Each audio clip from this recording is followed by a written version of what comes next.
अगर बात की जाए नवाज शरीफ साहब की, तो वो ये कह रहे हैं कि आरटीएस बिठाकर लाई जाने वाली हुकूमत एक मोटरवे तक नहीं बना सकी और सुबह में मैं वज़ीर आज़म था, शाम को हाईजैकर बना दिया गया। तो क्या जो नवाज शरीफ साहब हैं एक दफ़ा फिर से अपने साथ होने वाली नाइंसाफ़ियों का तस्करा कर रहे हैं, शिकवा कर रहे हैं, तो क्या फिर नवाज शरीफ साहब हमदर्दी का वोट लेना चाह रहे हैं?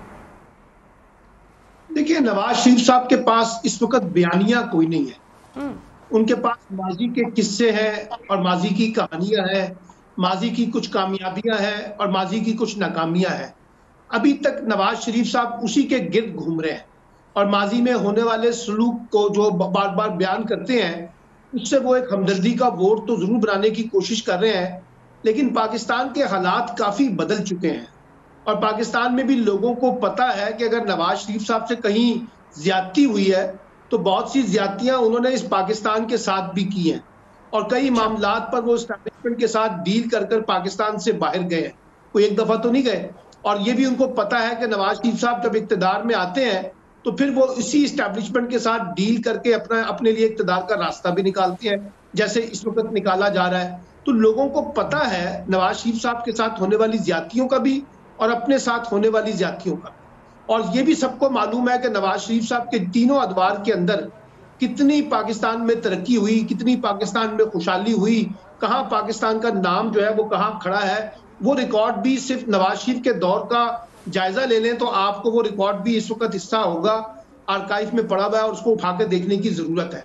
हम उसी तरह IMF के गुलाम हैं, हम उसी तरह IMF की मुताजी के शिकार हैं, से कमजोरी का शिकार है। हमारे इदारा जाती अमल जो है उसी तरह से कमजोर है, हमारे आम आदमी के मसाइल उसी तरह से हैं जैसे पहले थे, बल्कि उससे और ज्यादा बिगाड़ पैदा हो गया है।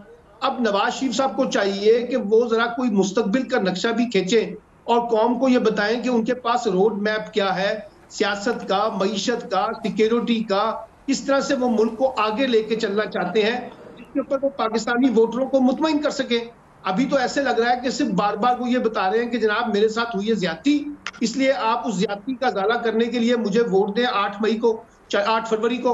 अच्छी बात है, देखते हैं कि लोग उनकी बात पे किस तरह से वोट देते हैं, कितना उन पे एतबार करते हैं, कितनी बड़ी तादाद में लोग बाहर निकलकर नवाज शरीफ पे एतमाद का इजहार करते हैं। अभी तो हालत उनकी ये है कि नवाज शरीफ साहब की एक खास हल्के में कबूलियत है, लेकिन एक बड़े तबके में उनकी मकबूलियत के ऊपर अभी भी सवालिया निशान है। और बहुत से लोग कहते हैं कि जनाब वोट बैंक पर उनको वो कंट्रोल नहीं है जो माजी में कभी था। और अब आप देखिए ना कि जो इस्तेकाम पाकिस्तान पार्टी यहाँ बन रही है या वहाँ PTI पार्लियामेंटेरियन पार्टी बन रही है, उनके साथ भी उनको सीट टू सीट एडजस्टमेंट करने की तरफ रागिब किया जा रहा है। तो मुझे लगता है कि नवाज शरीफ साहब के लिए अगरचे बहुत सी उनकी रुकावटों को तो दूर कर दिया गया है, लेकिन जैसे आपने अपने इंट्रो में कहा कि असल दिन तो एक इलेक्शन पोलिंग डे पे शहमाद का इख्तियार तो सिर्फ वोटर के पास ही है। बिल्कुल सही कह रहे हैं। नवाज शरीफ साहब का सियासत इकबाल करते हैं, उनको वोट देते हैं और उनको इक्तदार में लाने के लिए रास्ता हमवार करते हैं। ठीक है।